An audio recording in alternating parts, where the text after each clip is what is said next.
کیا آپ جانتے ہیں کہ جنات بھی ایک مخلوق ہیں؟ جنوں کے وجود کو تسلیم کرنے کی ایک دلیل یہ ہے کہ اس سلسلے میں انبیاء اکرام سے متواتر واقعات منقول ہیں جو دلیلی طور پر معلوم و مشہور ہیں، اور یہ بھی دلیلی طور پر معلوم ہے کہ جنات زندہ اور عقل و فہم رکھنے والی مخلوق ہے۔ جیسا کہ بعض منحرفین کا خیال ہے کہ جب جنوں کا معاملہ انبیاء اکرام سے اس قدر تواتر کے ساتھ ثابت ہے کہ ہر خاص و عام اسے جانتا ہے، تو اس کا انکار ایسی جماعت کے شایان شان نہیں جو اپنے آپ کو رسولوں کی طرف منسوب کرتی ہو۔ امام ابن تیمیہ رحمۃ اللہ علیہ ارشاد فرماتے ہیں، مسلمانوں کی تمام جماعتیں جنوں کے وجود کو تسلیم کرتی ہیں، اسی طرح تمام کفار اور عام اہل کتاب بھی، اسی طرح مشرکین عرب میں اہل کنعان و یونان اور دیگر جماعتیں جنوں کے وجود کو تسلیم کرتی رہی ہیں۔ قرآن و حدیث میں ہے، مثلا اللہ تعالیٰ نے فرمایا، اے نبی صلی اللہ علیہ وسلم کہہ دیجئے کہ میری طرف وحی بھیجی گئی ہے کہ جنوں کی ایک جماعت نے غور سے سنا۔ دوسری جگہ فرمایا، اور یہ کہ انسانوں میں سے کچھ لوگ جنوں کی پناہ مانگا کرتے تھے، اسی طرح انہوں نے جنوں کا غرور بڑھا دیا۔ ہر چند کی جنات ہمیں نظر نہیں آتے، لیکن بعض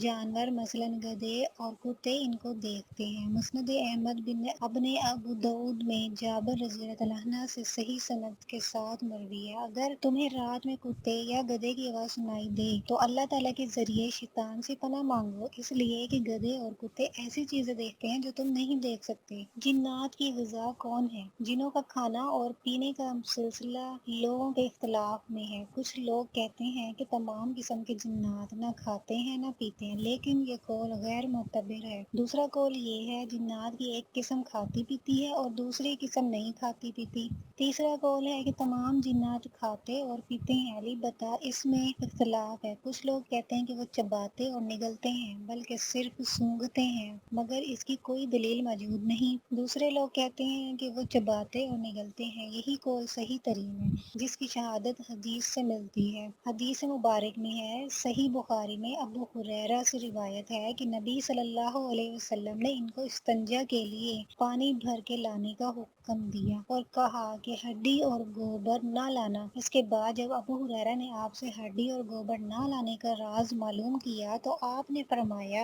یہ دونوں چیزیں جنوں کی غذا ہیں۔ میرے پاس نسبین کا ایک وفد جو جنات پر مشتمل تھا آیا اور مجھ سے کھانے کے لیے توشہ طلب کیا۔ میں نے ان کے لیے اللہ سے دعا کی، جس ہڈی اور گوبر پر بھی ان کا گزر ہو، اس پر ان کی غذا موجود ہو۔ صحیح مسلم میں ابن مسعود سے روایت ہے کہ آپ صلی اللہ علیہ وسلم نے فرمایا کہ مجھے ایک جن نے دعوت دی، میں اس کے ساتھ گیا، ان کے سامنے قرآن کی تلاوت کی، وہ جن ہم کو ایک جگہ لے گیا اور جنوں کے مکانات اور ان کے نشانات دکھائے۔ پھر ان لوگوں نے آپ سے کھانا مانگا تو آپ نے فرمایا، تمہارے لیے ہر ہڈی جس پر اللہ کا نام لیا گیا ہو گوشت بن جائے گی، اور جانوروں کی مینگنیں تمہارے مویشیوں کے لیے چارہ ہیں۔ چنانچہ نبی صلی اللہ علیہ وسلم نے فرمایا کہ تم ان چیزوں سے استنجا نہ کرو، اس لیے کہ وہ تمہارے بھائیوں کی غذا ہیں۔ رسول اللہ صلی اللہ علیہ وسلم نے یہ بھی فرمایا کہ شیطان بائیں ہاتھ سے کھاتا ہے۔ آپ نے ہم کو اس بارے میں اس کی مخالفت کا حکم دیا۔ حدیث شریف صحیح مسلم میں ابن عمر سے روایت ہے کہ نبی کریم صلی اللہ علیہ وسلم نے فرمایا، کیا تم میں سے جب کوئی شخص کھائے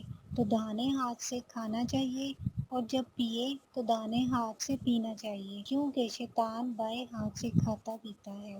جنات کے مکان اور ملنے کے اوقات کیا ہیں؟ جنات ایسی زمین پر بستے ہیں جس پر ہم رہ رہے ہیں، زیادہ تر ویرانوں میں، چٹانوں میں، میدانوں اور گندی جگہوں، مثلاً غسل خانہ، کوڑا خانہ اور قبرستان وغیرہ۔ بقول علامہ ابن تیمیہ رحمۃ اللہ علیہ، جن لوگوں کو شیطان لگ جاتے ہیں وہ زیادہ تر شیطان کے انہی اڈوں میں پناہ لیتے ہیں۔ حدیث میں غسل خانے کے اندر نماز پڑھنے کی ممانعت اس لیے ہے کیونکہ اس میں گندگی ہوتی ہے اور وہ شیطان کا اڈا ہے۔ قبرستان میں بھی ممانعت ہے اس لیے کہ وہ شرک کا ذریعہ ہے، بلکہ اس میں کچھ شیاطین بھی پناہ گزین ہوتے ہیں۔ شیاطین ایسی جگہوں میں زیادہ ہوتے ہیں جہاں فساد کر سکیں، مثلاً بازار وغیرہ۔